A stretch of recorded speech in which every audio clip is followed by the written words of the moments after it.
So behind me is a 4600 horsepower engine turbocharger which is spinning at 21,000 freaking RPM. Welcome to a ship's engine room. You cannot survive here without earmuffs.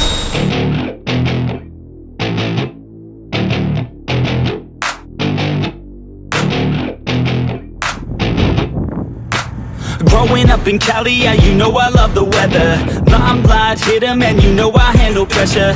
I do what I want, so I'm never saying never. I get what I want. Right now it's 4:30 in the morning. I woke up. No, I was accidentally awakened by the ship. It's rolling like 20 degrees, I guess. I was thrown outside my bed. I'm not even kidding. Okay, everything is sliding here and there. I am literally hanging onto the bed right now. I'm serious about it. Hi there. It's been a very long time. To be exact, it's been 50 days since I uploaded a video and I've been busy, okay? And I know I'm not regular at this, but trust me, it is very difficult to make a video on board, okay? Alright. So this video is going to be about the ship's main engine not starting, okay? It is a very big deal if the ship's main engine is not starting. And yeah, so in this video I'm going to show you how exactly did we tackle the problem, what problems did we face, and what all we did to solve it, okay? Yeah, and one more thing, I changed my look, okay? I'm keeping a beard and I kind of trimmed my hair. It's kind of a mess to keep long hair on board, and I wasn't able to cope up with the long hair because it used to get messy around everything, because engine room is not a place to keep the long hairs. Mostly, I guess once in a while you need to cut your hair. Okay, this is a little bit off topic. Let's cut it to the video. Yes, so I hopefully think that you're going to learn something from this video. The juniors who are watching this, I am definitely sure you're going to get something. And for the people who are searching for this issue, why the main engine is not starting, this is a very common problem that I faced and I would like to share with this. So I hope this video helps. And for the landlubbers or for the people who are just interested to know what exactly is the problem, you can watch it too. Okay, I am sure that you're going to learn something from this video as well. All right, now you need to understand that if the ship's main engine is not starting, that means the ship has lost its propulsion. If the ship has lost its propulsion, that means it cannot move. If it cannot move, that means it cannot deliver the cargo. If it does not deliver the cargo, the charterers and the owners doesn't get the money, and if the charterers and owners doesn't get the money, then we don't get paid. Okay, so it really is a circle, it's a big round circle of money. For that reason we are appointed, so that we make sure that the ship runs continuously without any troubles. Okay, but now there is a time where something or the other thing goes wrong, like Murphy's law. Not if everything is going right, something has to go wrong. Okay, I say this all the time.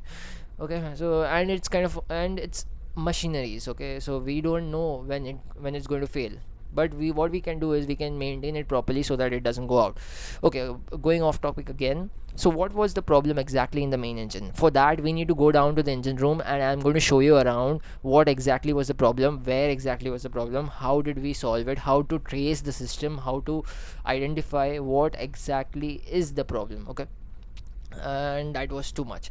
So just let's go down to the engine room, and we need to wear the boiler suit and proper PP because it's going to be loud in the engine room. Alright, so let's go down and I'll see you down there. Bye.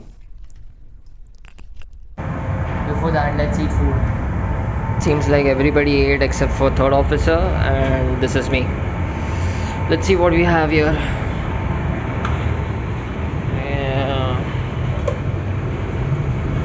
There's sabzi and there's chicken and there is some cake.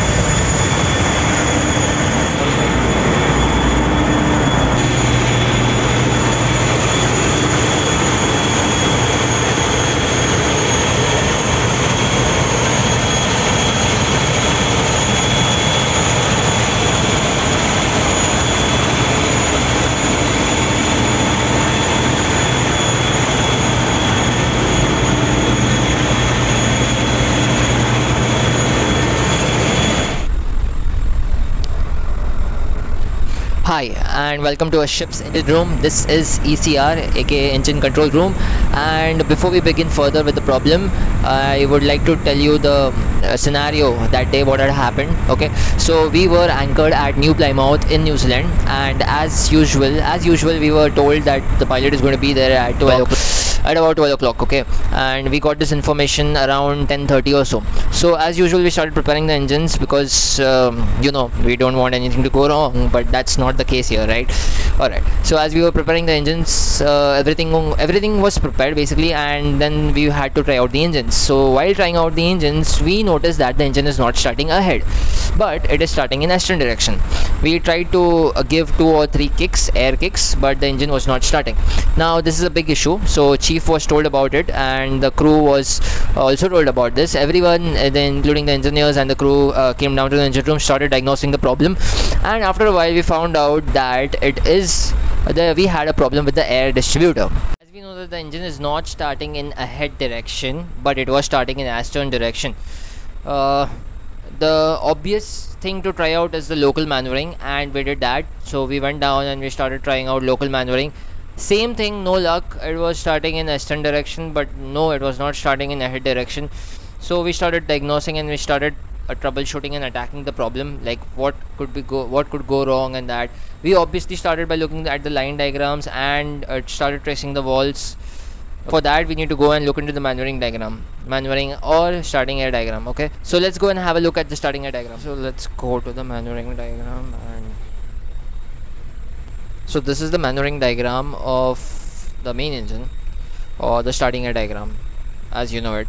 Okay, so yeah, it looks a little bit complicated, but it is not. Okay, let's start from the engine control room, which is over here, control room console. Can you see that? So this is the regulating handle that you saw in the starting of the introduction of the ECR. We know that the engine is not starting locally nor remotely. Let's try to trace out what happens remotely.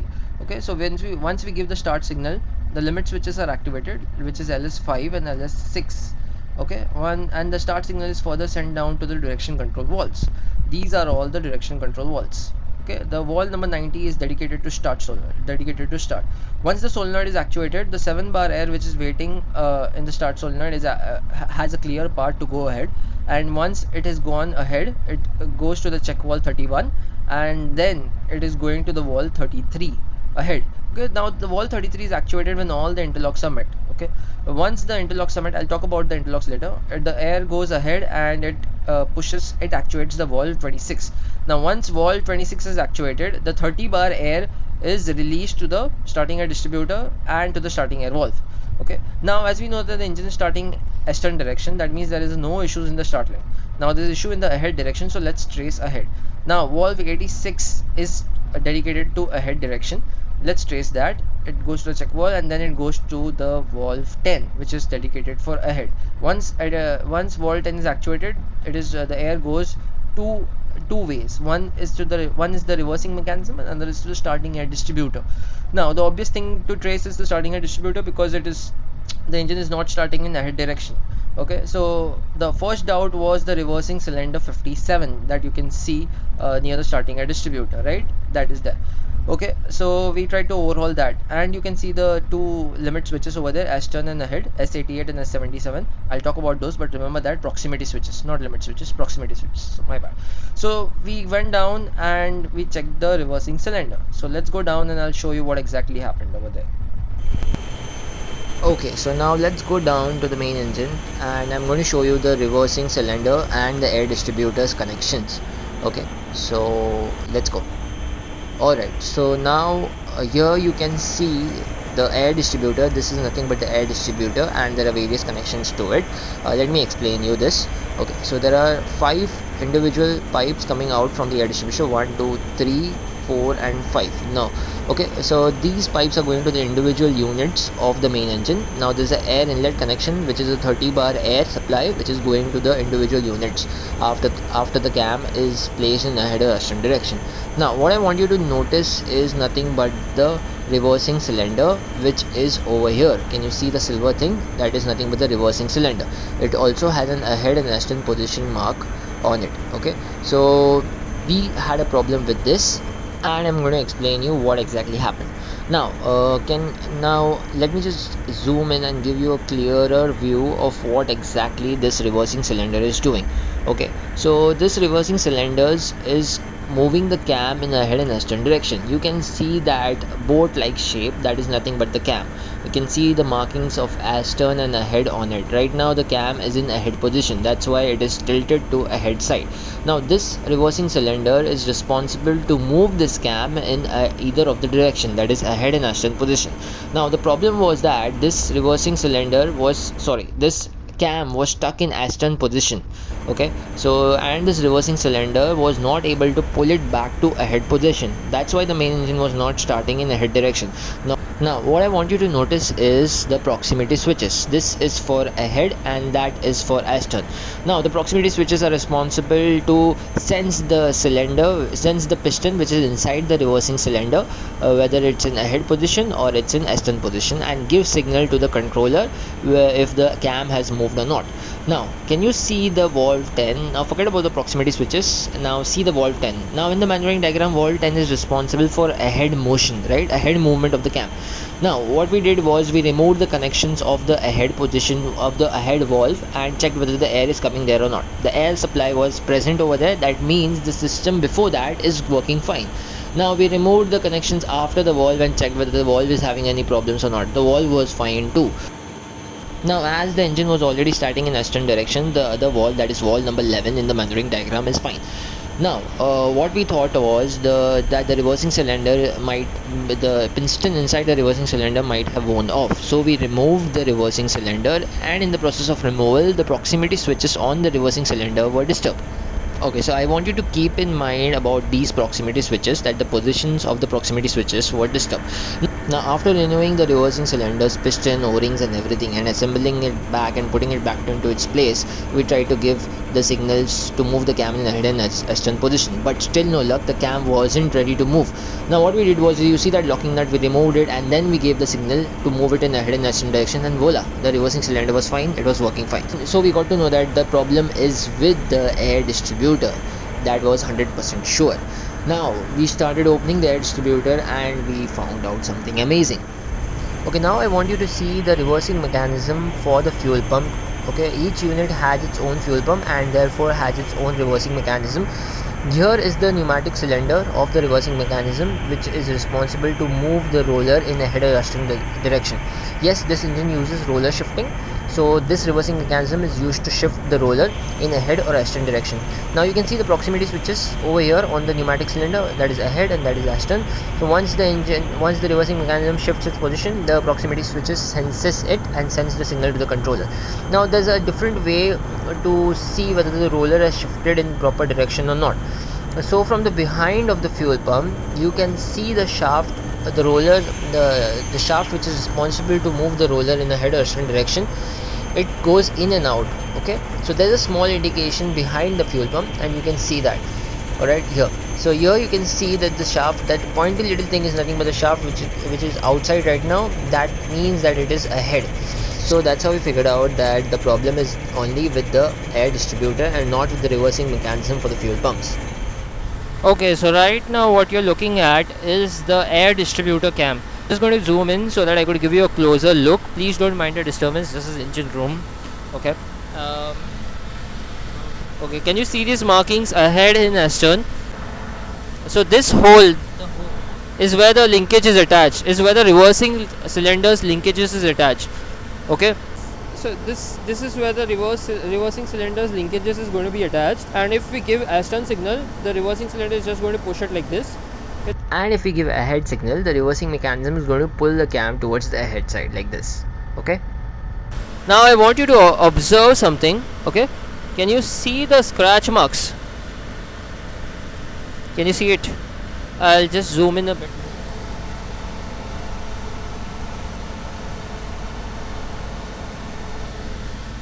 Can you see the scratch marks? The new cam is supposed to be at this level, but as you can see, it is going down like 1 or 2 mm down, and that's why it was seizing. Can you see the marks?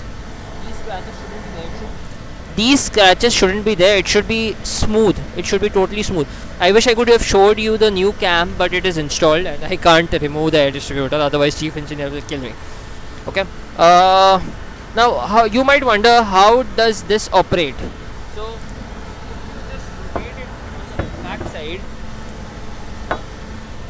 just rotate it on the back side. You can see 5 sections. Okay, each section has 2 holes. That each hole is nothing but ahead and astern movement. Once the cam is shifted to ahead, each 5 set of holes are going to be activated. Okay, and the air is going to go into the cylinders according to the firing order. Okay, right now you might be wondering why my hair has grown so fast. I was not regular making this video, and there is a time gap in this kind of section, but don't care about that. So I'll start from where I left off, that is what happened after overhauling the air distributor. So after we overhauled the air distributor and put it back, okay, we tried out the engines locally. The engine was running fine in both the directions, ahead and astern. The cam was also moving smoothly. Okay, after replacing the cam was moving smoothly. Now the another problem arised, that now once we switched from local to remote, that is ECR, the engine was not starting from the ECR. It was not starting in astern direction, it was not starting in the head direction. And then there was another problem that arose, that is that now this time it is not a pneumatic problem, this time it is an electrical problem. Now because the engine was starting locally and it is not starting remotely, that means somewhere or the other the valve is not getting actuated, or the valve is not getting supply. So we started checking out the electrical diagrams and started figuring out where the problem might be. And later on we figured out it was nothing but the proximity switches that was not giving the signal. And why were they not giving the signal? Because remember when I told you that we removed this reversing cylinder, overhauled it and put it back?